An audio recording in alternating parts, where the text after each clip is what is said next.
The title isn't clickbait. I don't actually take notes. Hi, I'm Zaim. I'm a fourth year dental student at currently the best dental school in the world. Now, before I start this video, right, I want to make a quick sort of disclaimer. Do what works for you. If note taking works for you, do it.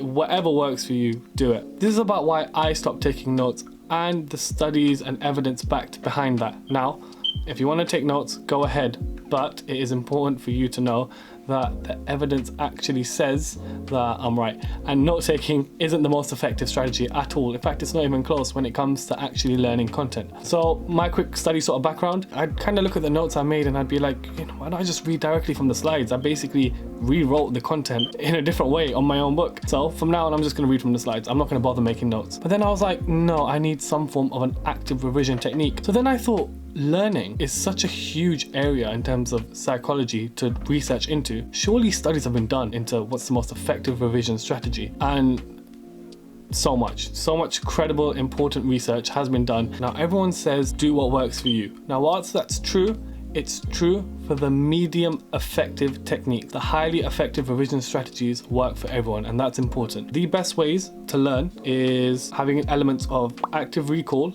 and spaced repetition. Spaced repetition is just doing it once, then 2 days afterwards, then 2 weeks afterwards. Now, what is active recall? Active recall is trying to remember and bring out and churn out the information that you just learned and read. A group of researchers took a group and split those people into 4 separate groups.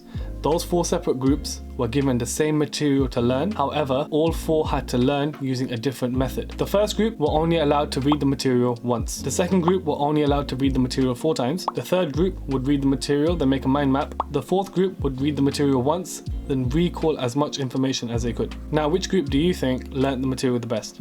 It was the group with the active recall element. They absolutely significantly outperformed all the other groups. Bear in mind, one of the groups read the material 4 times, yet the group that read it once and just tried to recall it massively outperformed them. So what does that say? Recalling information is better than reading it 4 times. Hopefully that proves how important having an element of recall in your revision is. Now, how do I do active recall? So I like to use flashcards so that I can test myself. Quizlet is really good. It lets you make your own flashcards, and they have a learn feature as well, which is really useful because it also does the spaced repetition for you. It will give you a notification when you have to go through the flashcard again. If I make a flashcard and I use the learn feature on Quizlet, I like write it off mentally in my head that it's done. Even if I haven't learned it, I know that I eventually will because I just have so much faith. But how long does it take to make flashcards? It takes a while, actually. Sometimes it can take quite a lot. Then it begs the question, using flashcards is helpful, we all know. What about making them?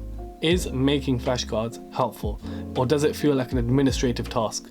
Well, making flashcards can actually be a revision technique within itself if it's done in a certain way. One way of including active recall in making the flashcards, as opposed to just, you know, when you're using them, read the information, close the book, then try your best to recall the information on the flashcard. That includes the question and the answer. And then check again. If you've made a mistake, then correct it. If you got it right, then great. That element of recall, even in making the flashcards, boosts your revision far more. Now that's making flashcards, not just using them, an effective revision strategy as well. Now, if you're someone who's very committed to just taking notes, then you can apply the same principle there. At least include some element of active recall. Read what you want to read once, close the book, get up, spin around 3 times, and then try to take your notes. You just gotten rid of the information from your immediate memory, and now you're trying to recall it and bring it back out. So just like that, the note-taking method is now effective. For me, that was far more effective. I didn't want to sit there in like a library for like 2 hours, copy out notes directly from the textbook, and then sort of feel good about myself that, oh yeah, I've done loads of work today, and then I look at my page and, you know, there's so much writing on there. It's a false sense of affirmation. It's really important to ask yourself, am I being worked here? Not just on my hands when I'm writing, and actually getting the information off of your fancy notes into your head.